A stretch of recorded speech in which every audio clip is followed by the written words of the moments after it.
వచ్చేసి మళ్ళా ఇక్కడ ఏముందంటే ఇప్పుడు అంతా పార్టీ పరిస్థితి ప్రశ్నార్థకంగా మారింది. వాళ్ళ మనుగడనే ప్రశ్నార్థకంగా మారింది కాబట్టి ఏదో రకంగా పోయి ఏదో ఇష్యూ చేయాలి. నిన్న పరిగి పోయి ఆడేదో చేద్దామని చూసిరు, మన పాలమూరుకు వచ్చి ఆడేదో చేద్దామని చూసిరు. రేపు ఇక్కడ గొల్లపల్లి అరే వీడియోలు క్లియర్ కట్గా అంటే సోషల్ మీడియాలో ట్రోల్ అవుతూ ఉంది.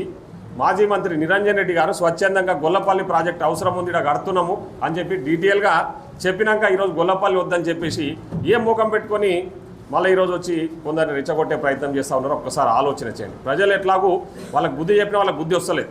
మన జరిగిన సర్పంచ్ ఎన్నికలు, మన మున్సిపల్ ఎన్నికలల్లో వాళ్ళకి ఎంత బుద్ధి చెప్పినా వాళ్ళు బుద్ధి తెచ్చుకోకుండా అదే తప్పుడు మార్గాన్ని అనుసరిస్తూ ప్రజలను ఇంకా మోసం చేయాలని ప్రయత్నం చేస్తూ ఉన్నారు. దయచేసి మీరు ఎవరు కూడా ప్రజలు ఇక్కడ వనపర్తి కానీ మా నియోజకవర్గం కానీ ఇంకా మామనార్ జిల్లా ప్రజలు అంతా కూడా వాళ్ళు ఏంటంటే హరీష్ రావు గారు కానీ కేసీఆర్ కానీ వాళ్ళ కుటుంబ సభ్యులు ఏమనుకుంటారంటే పాలమూరు ప్రజలంతా అమాయకులు అనుకుంటున్నారు. ఒకప్పుడు మేము అమాయకులమే ఉండొచ్చు, కానీ ఇప్పుడు మాకంటూ ఒక నాయకుడు ఉన్నాడు. మా ముఖ్యమంత్రి గారు మా పాలమూరు బిడ్డ, మా పాలమూరు జిల్లాకు సంబంధించి పెద్ద ఎత్తున కృషి చేస్తూ ఉన్నారు. పాలమూరు జిల్లాను ఎట్టి పరిస్థితుల్లో అభివృద్ధి చేసుకుంటాం. పాలమూరు జిల్లాలో పెండింగ్ ఉన్న ప్రాజెక్టులన్నీ పూర్తి చేస్తామని మా ముఖ్యమంత్రి గారు ఆల్రెడీ చెప్పారు.